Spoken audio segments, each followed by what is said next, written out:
combat vous avez pena combat mo te facile so na gena na ndenga technique na ngana perdre de combat.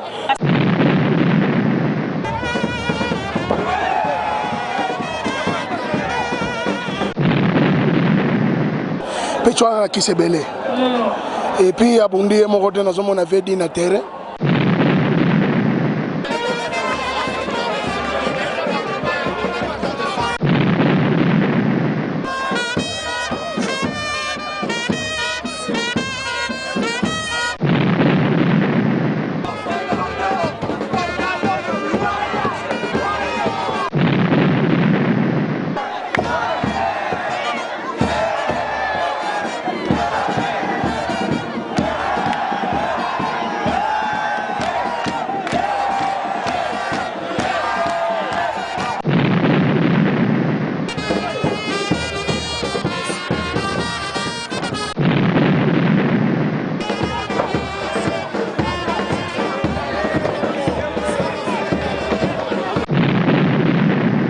Combien ba tumsu ba di banda o bazo tia pona makambo ko ça ba club différent.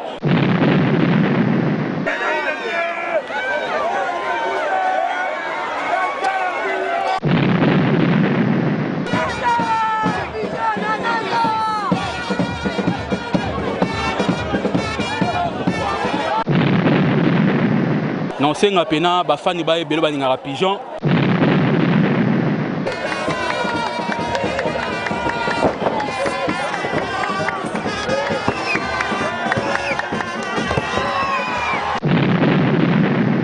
Angola ultimahora.com ingénieur bravo balobi deux fois té do yenenga zawana boko fanda pena bo information bo zela mais déjà mi komeleli pardon si tona to monangote hein ingénieur bravo batika yo balobi intellectuel yatanga do kozana na deux boutons mais deux boutons monanité na image do comme ça ba boga ba belle fille do information na source sire do yé pour vos informations. Vous avez la télé-réalité. Batou aux États-Unis, batou Europe, batou monde entier. Botala yango yo, sito yo, ongai pardon. Site abonné to monate. Vous comprenez? Il y en a qui savent ba site musubo tika biso pardon. Ba site belé bo sokolate bo linga maite. Ba sokolakate mwana. Sokolakate. Asko.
très chers internautes, et nous recevons vraiment zéro faute. Binomo Bomoni combat d'Engeleki entre zéro faute na pigeon.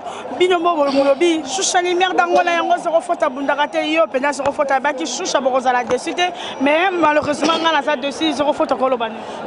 Merci Choucha Lumière, moi c'est qui toque moi sur Tonda. Pechoa qui se belé. Et puis à Bundi mon côté nous avons avait dit na terre. Nazomona dingwe pe nazomona ndokia ya aye kusala wana nini na ibite ngana sana beta kande makofi ngabo bige na beta kande ngana ya kusala ba jete na beta mais comme on va qui se belende azo occasion gagner ngai ah donc na makofi yo za mena kisi yo za rate na sala rate na beta kama be nga kisi na bien ngote ngana biko beta ko bunda siko kolo bala ba fan na nino ba pesa ko confiance na makamba boy parce que boza compétition ezo ya 3 jours na Signe Africa o ezaka ka petit essai apo to bunda kala soki tozobunda mpe tolakisaki bapeti biso bavie tozalaka kaka donc eza esei me baoyo bakoya wana le 12 na cinéma africa na kosepelisa bango bazala décide mama. Merci beaucoup zéro faute. Bomoni moko pigeon outina ko gagner match au combat o ezaki makasi mingi mais bato balobi pigeon a gagné na kisi donc bango luta ya makofi ezate to kolobani pigeon kolobani na bafrère bon de catch premièrement ezata to koma ba catch ezana to sala to ba sportif donc il dépend na ba combat o to bundaka combat ezali pena combat mo te facile so na gena na ndenga technique na ngana perdre combat na mona aza pena aza poids lourd aza pe makasi pena aza bon sportif na ko négliger te po ezali combat mo facilité ezali combat mo makasi mais nazara pigeon na la supériorité ya ki pigeon yango moni ezala ba combat so na kera na ndengo wana na ngana perdre combat yango singa ko ikeka nzela mukuse po pombe si lamba moko balinga ko mingi bafani na yo pona ba combat ozoya ya signé Afrique kolobani confiance ni ba pesa bon na pena na posa naza pena préparer non senga pena bafani ba ebelo balinga pigeon ba kotala biso tozana lokola ba maître dingo américain tozana pena tozelaka bozala toujours décider bo sepela o ya bloko moko boye ya combat mona mona ngondike facile mais na comme likolo ring na moni combat ngo est compliqué makasi et compliqué eza pena très compliqué ndenga kanisa ndengo wana ti ba combat za batu musu ba libanda o bazotia pona makambo ko za ba club différent o to bundina za club ya Union o biso tozana na za contre club ya Delta Force. Merci beaucoup. On s'appelle moi Edingo. Naza pena moi Edingo. C'est que na yo ma retour ba Edingo bozami balé. Kolo bani na papa Edingo pour Rolanda. Wana locomotive qui filme père Edingo bambota trop biso to bano to na Luanda kotaka ko sala fierté na yo. Musala toujours ezoko bakoba mais moi ba implice no ba fleur no ba saka et sala biso bien pena ko to ndara liboso. Parce que hier à lobby abi na tango matina ring azomona ka Edingo liboso na. Yango c'est ça combat ezali pena facilité. Pona na négliger adversaire on dit pas pena bon adversaire ya makasi. Ezali ko mamo so na kendeka bonga ngana perdre combat. Mais na laxika ke naza pigeon vencedor. Merci beaucoup, merci pigeon. Merci beaucoup Bolandi Binomo pigeon.